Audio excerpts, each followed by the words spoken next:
کوزدیر کې د نرسرۍ نه تر 5م جماعت پورې سکولونو نه بهر ماشومانو سکولونو ته لیږلو داخلولو دپاره د NCHD او محکمه تعلیم کوزدیر لخوا د آګاهي مهم تک تابع شوې وه. چکدره پریس کلب په وړاندې د واک شرکت کوونکو چې پکې ایډیشنل اسسټنټ کمشنر ادینزی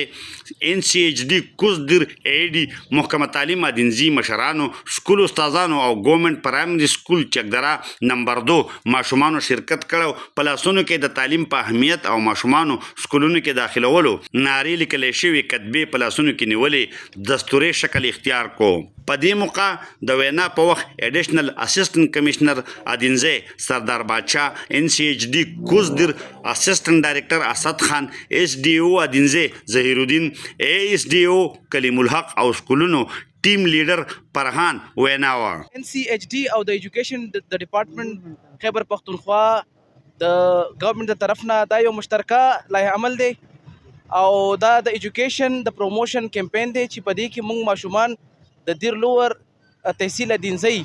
انرولمنٹ په سلسله کې خصوصا دا مهم شروع کړی دی. لہذا زه والدینو ته دا خواست کوم چې خپل ماشومان چې کوم یو دی داخلي چې دي دا وکړي او ان شاء الله دې سره به موږ ډسټرکټ اډمنسټریشن پوره مرسته کوو. وګورئ نو زمونږ لور دیر چې کوم دی د دیر نواب د وجې نه د سوات نه بلکې د پاکستان نه څو کاله بعد چې کوم دی آزاد شوی دی خو په لیټریسي ریشو چې زموږ لور دیر نن سبا که تاسو وګورئ نو دا د غټو غټو ډسټرکټونو د سوات نه د تیمره د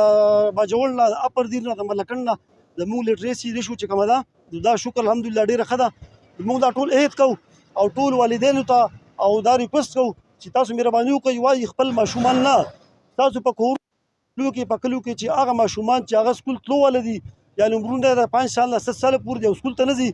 دا مهرباني وکړئ تاسو راولئ په سرکاري سکولونو کې داخل کړئ دوی ته ګورنمنټ فری فیسلیټي ورکوي په سکولونو کې چې کوم دی واشرومونه جوړ شوي دي سولر سیسټم یې ورته لګولی دی بکس فری ورکوي هغه قابلان هغه ټیچرز دي چې دوی هر څه کولی شي. ریسنټلی 1,20,000 الکان جنکۍ دا د سکولونو نه بهر دي. په دې 1,20,000 ماشومانو کې زموږ سره 56,000 دا الکان د سکولونو نه بهر دي او دې نه علاوه تقریبا 73 یا 74,000 دا جنکۍ زموږ سره د سکولونو نه بهر دي. بینګ ASDO پرایمري ایجوکیشن دا زموږ اولنی فوکس دی اولنی ترجیح ده زموږ او زموږ کوشش دا دی چې موږ دا ماشومان سکولونو ته راولو. د هغې وجه دا ده چې نن سبا که موږ وګورو نو الحمدلله په لوور دیر کې زموږ سره چې کوم د سکولونو تعداد دی 827 پرایمري سکول زموږ سره په لوور دیر کې د بوایز دپاره موجود دي او دا 3rd هایست نمبر دی په KPK. نو دا زموږ دپاره د فخر خبره ده چې په KPK کې موږ د بوایز سکول په لحاظ سره په 3rd نمبر باندې یو. دغسې که زه د ادینزی خبره وکړم 154 پرایمري سکول فار بوایز زموږ سره په تحصیل ادینزی کې موجود دي او دا 6th هایست نمبر دی په KPK.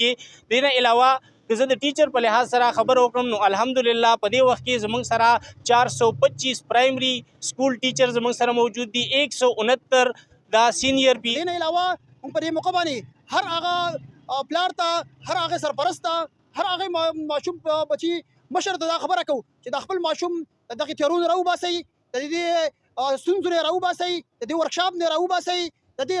ګرمې او د مختلف ځایو مزدوران نه راوباسئ په پټو کې د کار نه راوباسئ د تعلیم حصه یې جوړه کړئ د رڼا حصه یې جوړه کړئ د بهترین مستقبل حصه یې جوړه کړئ. دې نه وړاندې د واک شرکت کوونکو د چکدرې عدالت نه تر چکدره پریس کلب پورې تګ هم کړی و. محمد اسرار خیبر نیوز چکدره کوزدیر.